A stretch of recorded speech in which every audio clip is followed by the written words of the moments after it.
नमस्कार। अफगानिस्तान में घमासान मचा हुआ है और हर पल वहां हालात बदल रहे हैं। हालात इतनी तेजी से बदल रहे हैं कि एक खबर पुरानी पड़ती नहीं कि दूसरी आ जाती है।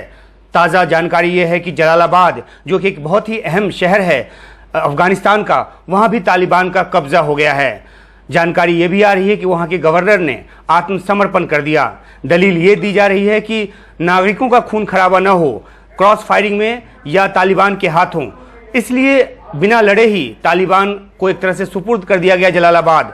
शनिवार देर रात ही जानकारी आई थी कि मजार शरीफ पर भी तालिबान का कब्जा हो गया है। तो अब कुल जमा मिलाकर सिर्फ और सिर्फ काबुल एक बड़ा शहर है जो अफगान सरकार के पास बचा हुआ है और उसकी सुरक्षा अब बहुत ज़्यादा अहम हो गई है, क्योंकि चारों तरफ से तालिबान ने घेरा डाल लिया है। तो हम इस वीडियो में मोटे तौर पे आज 3-4 बातों से आपको जल्दी अवगत कराएंगे। अव्वल तो ये जो हालात पैदा हुए हैं पिछले 24 या 12 घंटों में, उसके बारे में, काबुल पे जो खतरा पैदा हुआ है, उसके बाद वहाँ पे जो एम्बेसीज हैं अलग अलग देशों की और ख़ास तौर पे भारत की, तो क्या सुरक्षा हालात हैं और क्या कदम कौन कौन से देश उठाने जा रहे हैं इस बारे में। तीसरी बात हम ये करेंगे कि जो राष्ट्रपति जो बाइडेन हैं अमेरिका के, उनकी तरफ से एक बयान आया है, तो क्या कुछ कहा है उन्होंने उस बयान में और उसका क्या मतलब निकलता है, इसकी बात करेंगे। तो सबसे पहले शुरुआत करते हैं कि आखिरकार क्या हालात हैं अभी अफगानिस्तान में। जैसा कि मैंने आपको बताया कि मजार शरीफ और जलालाबाद ये भी तालिबान के हाथ में जाने के बाद अब बहुत कम जो जगह है, जो ज़मीन है, वो उस पर अफगान शासन का रूल जो है वो रह गया है। और अब पूरी जो एक नज़र है वो इस बात पर है कि काबुल आखिरकार कब तक सुरक्षित रह पाएगा। तो एक बड़ी चिंता की बात है और इसी वजह से पिछले 2 दिन पहले आपने देखा कि किस तरह से अमेरिका की तरफ से कहा गया, पेंटागन की तरफ से बयान आया कि 3000 सैनिकों की तैनाती की जा रही है काबुल एयरपोर्ट पे, ताकि जो रेस्क्यू ऑपरेशन है उसको ज़ोरदार तरीके से और सुरक्षित तरीके से लोगों को वहाँ से निकाला जा सके। इस मद्देनज़र कनाडा की तरफ से भी स्पेशल फोर्स रखने की वहाँ पर बात हुई और भी कई देश जो हैं उन्होंने वहाँ पर अपने सैनिक भेजकर वहाँ से अपने लोगों को, अपने नागरिकों को, अपने राजनयिकों को वापस बुलाने की बात की।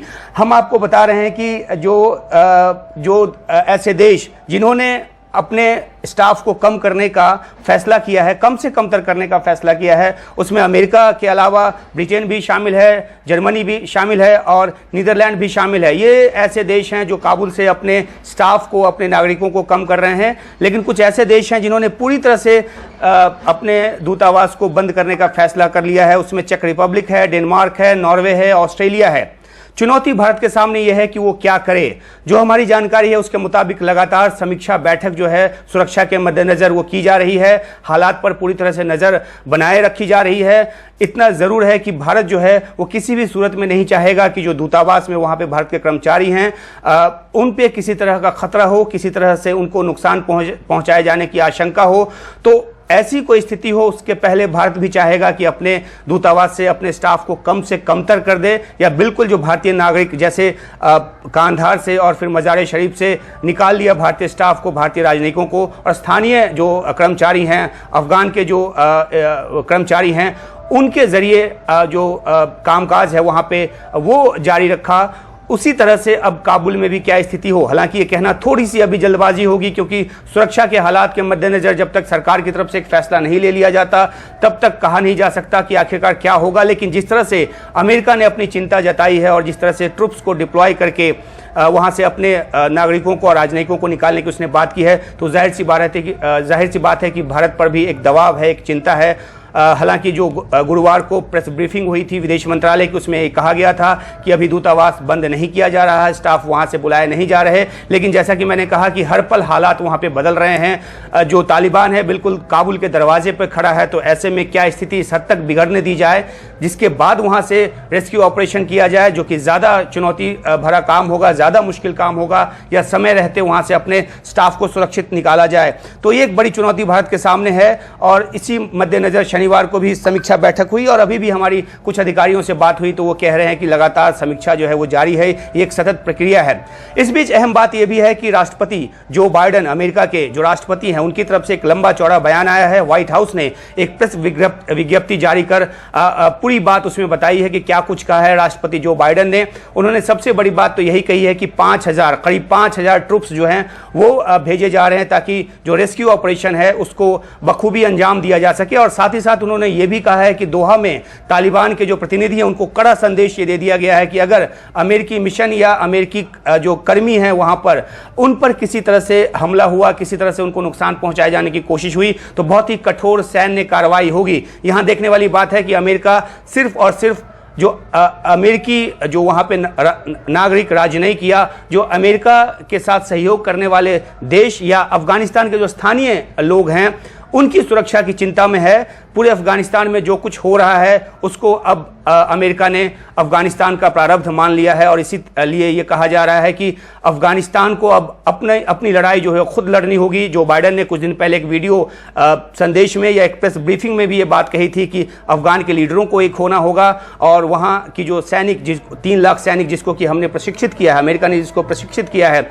और उनको ये लड़ाई लड़नी होगी। तो एक तरह से किसी भी तरह से अमेरिका ये कंसीडर करने को तैयार नहीं है कि फिर से वो वहाँ पे अपने सैनिक भेजे। और इसी बयान में जो बाइडेन ने ये भी कहा है कि उनके सामने सिर्फ 2 विकल्प था और वो विकल्प ये था कि या तो वो सुरक्षित तरीके से वापसी कराएं सैनिकों की या फिर और ज़्यादा सेना भेजकर वहाँ पर जो है जो नागरिक संघर्ष सिविल जो कन्फ्लिक्ट शब्द का यूज़ किया है वो चल रहा है उसमें हिस्सेदार बने रहें। तो उनको जो पहला जो विकल्प है वो उचित लगा और वहाँ से सेना की वापसी जो है उन्होंने की। उन्होंने इसका ठीकरा एक तरह से पूर्व राष्ट्रपति ट्रंप पर भी फोड़ा जिनके बारे में उन्होंने कहा कि कैंप डेविड में जब तालिबान के प्रतिनिधियों को बुलाकर बातचीत की गई थी और उस समय जो समय सीमा 1 मई 2021 की तय की गई थी ये राष्ट्रपति ट्रंप की तरफ से तय की गई थी और उन्होंने उसी डील को आगे बढ़ाया। उनके हाथ जो है उससे बंधे हुए हैं। इतना जरूर उन्होंने कहा कि उन्होंने कुछ समय सीमा बढ़ाया ताकि सुरक्षित वापसी का जो रास्ता है वो पुख्ता तौर पे तैयार किया जा सके।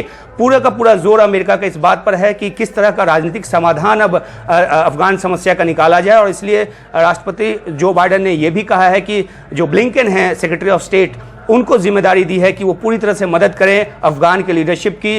इसके अलावा जो आसपास के रीजन के जो लीडर्स हैं उनके साथ सहयोग करें ताकि एक जल्द से जल्द राजनीतिक समाधान पे पहुंचा जा सके और अफगानिस्तान में खून खराबा जो है रोका जा सके। लेकिन बड़ा सवाल तालिबान की मंशा पर कि क्या वो वाकई किसी तरह की शांति प्रक्रिया, शांति वार्ता या शांति समझौते में भरोसा करता है, अभी तक तो नहीं लगा क्योंकि तमाम अपील के बावजूद अलग अलग देशों से और यूएन की तरफ से भी, यूएनएससी की तरफ से भी शांति की अपील की गई है, सीज फायर की अपील की गई है, लेकिन तालिबान पर इसका असर पड़ता नजर नहीं आ रहा। लगातार वो अपने कब्जे जो है बढ़ाता गया है। अब बात काबुल पर आकर बन गई है। तो इस बीच जो सुरक्षा की चुनौतियां पैदा हुई है, इन सारी जानकारियों के साथ हम आपके पास हाजिर हुए हैं। एक और अहम बात कि क्या अब जो राजनीतिक समाधान की बात हो रही है उसमें किस तरीके से अफगान लीडरशिप को एक स्टेक दिया जाएगा, बड़ा स्टेक, क्योंकि लंबे समय तक उन्होंने रूल किया है और अब कहीं ऐसा ना हो कि जो एक राजनीतिक समाधान की बात हो रही है उसमें सारा कुछ तालिबान के हाथ में सौंप दिया जाए दबाव में आकर।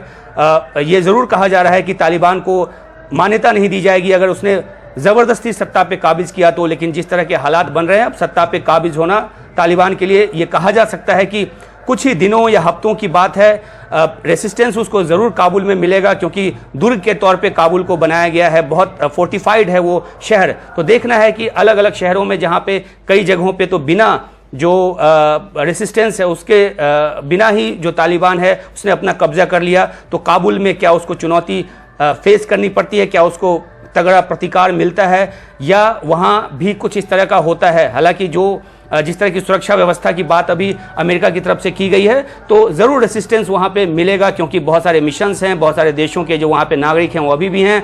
इवैक्यूएशन का काम चल रहा है, वहाँ से एक पलायन की भी बड़ी तादाद में जो कोशिश है वो चल रही है। हमने देखी तस्वीर किस तरह से वहाँ से लोग जो है निकलने की कोशिश में एयरपोर्ट पे वहाँ पे भीड़ लगी हुई है। तो इस हालात के बीच जो है वो बहुत बड़ी चुनौती अफगानिस्तान के सामने आगे आने वाले दिनों में, और हम आपको हर पल की खबर देने की कोशिश करते रहेंगे एनडीटीवी यूट्यूब चैनल के जरिए। शुक्रिया।